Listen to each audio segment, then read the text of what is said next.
రేవంత్ రెడ్డికి, అయినా సోయి లేకుండా వండినరు. హుజనగరం జిల్లా సరిహద్దు గ్రామమైన కూనేరులో రోడ్లు గుంతలు పడి అధ్వానంగా మారాయి. ప్రభుత్వాలు మారినా కూడా తమ రోడ్ల పరిస్థితి మారడం లేదని గ్రామస్తులు ఆవేదన వ్యక్తం చేశారు.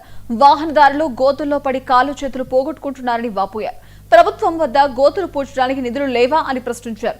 వాహనదారులు చనిపోతే గాని పట్టించుకోరా అని మండిపడ్డారు. గతంలో వైసీపీ ప్రభుత్వానికి, ప్రస్తుత కూటమి ప్రభుత్వానికి రోడ్డు మధ్యలో ఏర్పడే గోతులు కనిపించడం లేదని అన్నారు.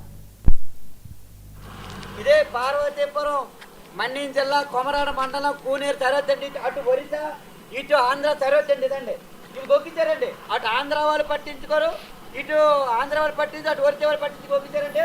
దీనివల్ల ప్రతిరోజు లారీ వాళ్ళు చిన్న చిన్న వాహనదారులు ఈ గుమ్ములో పడిపోయి పాలు చేతి తిరిగిపోయిన పరిస్థితి ఉంది. మేము గ్రీవెన్స్కెళ్ళి మాపేవో ఈ గుమ్ములు కప్పండి అంతే, కప్పలేదు. కూనేరు వారికి వేసారు కానీ ఈ గుమ్ము మరి కప్పలేదు.